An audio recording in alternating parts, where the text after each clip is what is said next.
یزید کی قبر کس نے اور کیوں کھولی؟ بنو عباس کی حکومت میں جب یزید کی قبر کھولی گئی تو اندر یزید کا جسم نہیں تھا بلکہ بسم اللہ الرحمن الرحیم۔ ناظرین کرام، آج کی ویڈیو میں ہم اس واقعے کا ذکر کرنے والے ہیں کہ آخر یزید کی قبر کیوں کھدوائی گئی، اس واقعے کی اصل وجہ کیا تھی، کس نے اور کیوں یزید کی قبر کھلوائی، اور یہ واقعہ یزید کی وفات کے کتنے سال بعد پیش آیا۔ یزید نے اپنی زندگی میں ہی اپنے بیٹے معاویہ بن یزید کو اپنا جانشین مقرر کر دیا تھا۔ یزید کے 12 بیٹے اور 5 بیٹیاں تھیں، لیکن اسے اپنے بیٹے معاویہ سے بے حد محبت تھی۔ اس کی پرورش اور تربیت بھی ایک شہزادے کی طرح کی گئی تھی۔ یزید کی خواہش تھی کہ اس کے بعد حکومت اس کے بیٹے معاویہ کے ہاتھ میں آئے۔ حکومت سنبھالنے کے بعد یزید نے اپنے 2 بیٹوں خالد اور معاویہ کو اس وقت کے ایک ممتاز استاد عمر المقصوص کے پاس 3 سال کے لیے تعلیم و تربیت حاصل کرنے بھیج دیا۔ استاد بھی جانتے تھے کہ معاویہ مستقبل میں یزید کا جانشین ہوگا، اس لیے انہوں نے اس کی تعلیم و تربیت پر خصوصی توجہ دی۔ جب واقعہ کربلا پیش آیا تو اس سے استاد کو بھی شدید صدمہ پہنچا، کیونکہ ان کے دل میں اہل بیت اطہار سے محبت موجود تھی۔ اسی وجہ سے انہوں نے یزید کے دونوں بیٹوں کو اہل بیت کی عظمت اور محبت سے بھی آگاہ کیا۔ ایک طرف واقعہ کربلا پیش آیا اور دوسری طرف مختلف علاقوں میں یزید کے خلاف بغاوتیں شروع ہو گئیں۔ اسی دوران معاویہ بن یزید، جو یزید کا جانشین تھا، ایک سچے عاشق رسول صلی اللہ علیہ وآلہ وسلم کی حیثیت سے پروان چڑھ رہا تھا۔ سن 683-64 ہجری میں یزید کی وفات ہو گئی۔ اس وقت معاویہ بن یزید کی عمر تقریباً 20 سال تھی۔ یزید کی وفات کے بعد وہ تخت حکومت پر بیٹھا۔ جیسے ہی معاویہ بن یزید حکومت پر فائز ہوا، اس کے استاد کی محنت رنگ لانے لگی۔ اس نے حکومت سنبھالتے ہی واقعہ کربلا کی تحقیقات شروع کر دیں اور حالات کا باریک بینی سے جائزہ لیا۔ حکومت سنبھالنے کے بعد معاویہ بن یزید نے واقعہ کربلا کی مکمل تحقیق کروائی۔ روایتوں کے مطابق اس نے صرف تقریباً 40 دن حکومت کی۔ اگر وہ چاہتا تو اپنی جوانی، اقتدار اور سلطنت کی تمام نعمتوں سے بھرپور فائدہ اٹھا سکتا تھا، کیونکہ پورے اسلامی ملک کی حکومت اس کے ہاتھ میں تھی۔ لیکن تخت پر بیٹھتے ہی اس نے واقعہ کربلا کی حقیقت جاننے کی کوشش کی اور حالات کا نہایت باریک بینی سے جائزہ لیا۔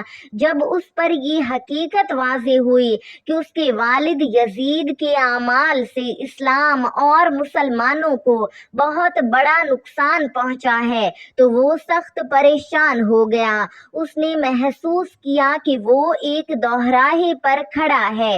ایک راستہ یہ تھا کہ حکومت، اقتدار، عیش و عشرت اور دنیاوی شان و شوکت کو برقرار رکھے، اور دوسرا راستہ یہ تھا کہ اقتدار چھوڑ کر اللہ تعالیٰ کے سامنے جواب دہی کی فکر کرے اور اپنے آپ کو آخرت کے عذاب سے بچانے کی کوشش کرے۔ ناظرین کرام، آخر کار اس نے فیصلہ کر لیا۔ یہ فیصلہ انہی دینی تعلیمات اور اہل بیت کی محبت کا نتیجہ تھا جو اس کے دل میں راسخ ہو چکی تھی۔ اس نے حکومت کے تمام بڑے عہدیداروں اور عوام کو مسجد میں جمع ہونے کا حکم دیا۔ جب سب لوگ جمع ہو گئے تو وہ ممبر پر تشریف لے گیا۔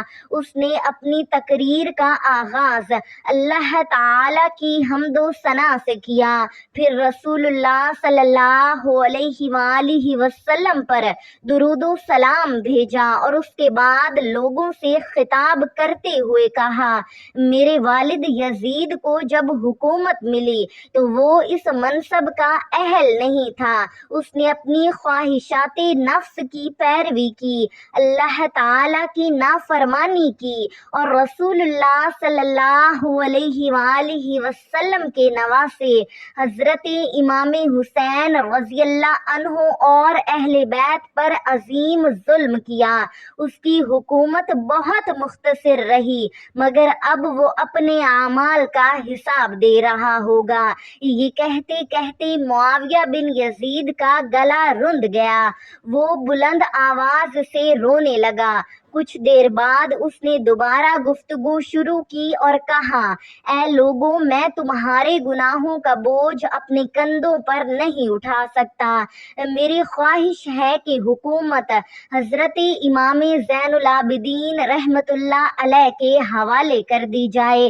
اب تم بہتر جانتے ہو کہ تمہیں کیا کرنا ہے، میں تم پر اپنی بیعت ختم کرتا ہوں اور حکومت سے دستبردار ہوتا ہوں۔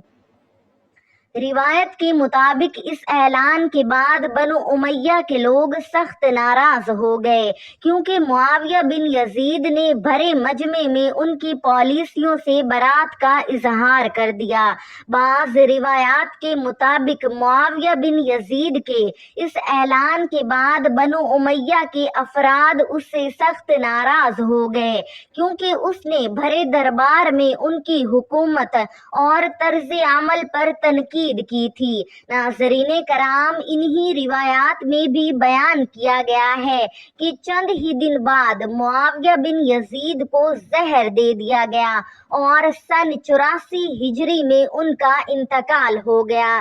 اس کے بعد مروان بن حکم نے مختصر مدت تک حکومت کی، پھر اس کے بعد اس کا بیٹا عبد الملک بن مروان برسر اقتدار آیا اور تقریباً 40 سال تک حکومت کرتا رہا۔ عبد الملک بن مروان کے بعد اس کا بیٹا ولید بن عبد الملک حکمران بنا، جس نے 10 سال تک حکومت کی۔ بعض روایات میں آتا ہے کہ اسی دور میں حضرت امام زین العابدین رحمت اللہ علیہ کو زہر دیا گیا۔ اس کے بعد سلیمان بن عبد الملک نے 2 سال تک حکومت کی، پھر عمر بن عبد العزیز رحمت اللہ علیہ تخت نشین ہوئے۔ بعض روایات کے مطابق انہیں بھی زہر دیا گیا۔ ان کے بعد یزید بن عبد الملک، پھر ہشام بن عبد الملک، اس کے بعد ولید بن یزید، یزید بن ولید، ابراہیم بن ولید اور آخر میں مروان بن محمد حکومت پر فائز ہوئے۔ آخر کار بنو امیہ کی حکومت ختم ہو گئی اور بنو عباس نے اقتدار سنبھال لیا۔ روایات میں بیان کیا گیا ہے کہ ابو العباس صفاح نے بنو امیہ کا نام و نشان مٹانے کی کوشش کی اور اس کے بعد ابو جعفر منصور کے دور میں بھی بنو امیہ کے خلاف سخت کارروائیاں جاری رہیں۔ بعض تاریخی روایات میں ذکر ملتا ہے کہ اسی زمانے میں یزید کی قبر کھدوائی گئی۔ کہا جاتا ہے کہ یہ کام حکومتی نگرانی میں کیا گیا، کیونکہ وہ یزید کی لاش نکال کر اسے عبرت کا نشان بنانا چاہتے تھے۔